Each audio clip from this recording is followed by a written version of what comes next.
Bharatiya Janata party को हरियाणा में चुनाव से पहले लगा जोरदार झटका। कांग्रेस ने खेल दिया बड़ा खेल। आपको बता दें, हरियाणा के करनाल लोकसभा से पूर्व सीएम मनोहर लाल के सामने मैदान में उतरे कांग्रेस के युवा उम्मीदवार दिव्यांशु बुद्धि राजा ने करनाल लोकसभा क्षेत्र में दौरा किया।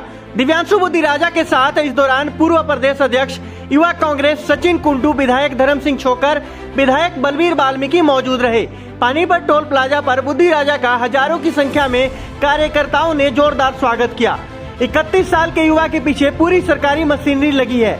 हाल ही में एक केस में पीओ घोषित होने पर जवाब देते हुए दिव्यांशु बुद्धि राजा ने कहा कि उसे बदनाम करने के लिए अब चुनाव के वक्त नए नए केस खोले जा रहे हैं जो पूरी तरह से फर्जी हैं। दिव्यांशु बुद्धि राजा ने कहा कि 31 साल के युवा के पीछे पूरी सरकारी मशीनरी लगी हुई है।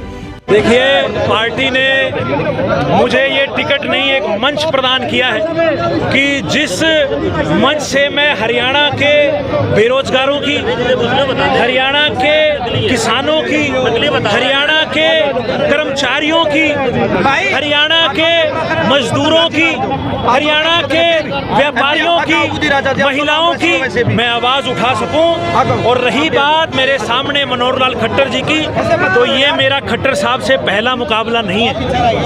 मेरे तो खट्टर साहब से पिछले 7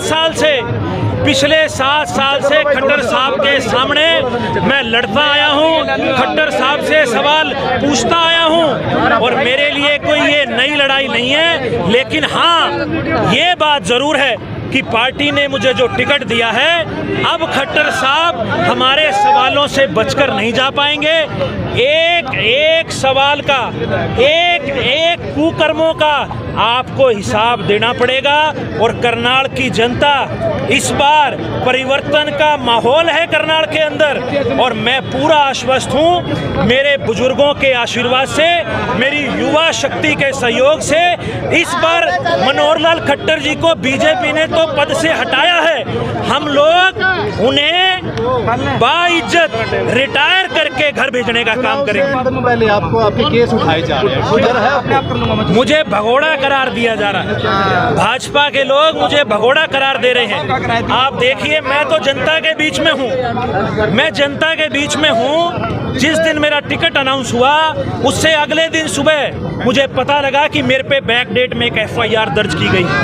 साथ की साथ हाईकोर्ट के अंदर वो FIR भी सस्टेन नहीं करती। अगर मैं लीगल एंगल की बात करूं, वो FIR कानूनी रूप से गलत है।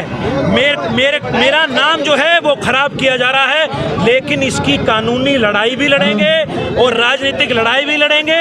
और अगर मैं भगोड़ा होता तो क्या आज मैं दिल्ली से लेकर और पानीपत के बीच में पहुंच पाता? प्रशासन को सारी जानकारी थी, DC SP ऊपर तक सारी जानकारी थी। मैं कोई भगोड़ा नहीं, भगोड़े तो मनोहर लाल खट्टर जी हैं, जो पिछले 9.5 साल से हरियाणा के नौजवानों के सवालों से भाग रहे हैं। लेकिन इस बार उन्हें भागने नहीं दिया जाएगा। एक एक सवाल का, एक एक उनकी गलती का जो है हिसाब लिया जाएगा। अगला एक्शन क्या होगा आपका? अगला एक्शन क्या होगा? पीओ हम लीगल एंगल फॉलो कर रहे हैं। हाई कोर्ट में उस FIR की क्वेश्चन डाली गई है जिसकी मेंशनिंग हो चुकी है, और जो कल हियरिंग होगी लीगल एंगल एक्सप्लोर करेंगे बेरोजगारी भत्ते के लिए। लेकिन आज सरकार गलत तरीके से मेरी आवाज को दबाने की कोशिश कर रही है, लेकिन करनाल की जनता समझदार है। लोग ये समझ रहे हैं कि 31 साल के नौजवान के पीछे पूरी सरकारी मशीनरी काम कर रही है। जब लोगों की, कहते हैं ना, जब ऊपर वाले का डंडा चलता है तो किसी की नहीं सुनती। तो मुझे लगता है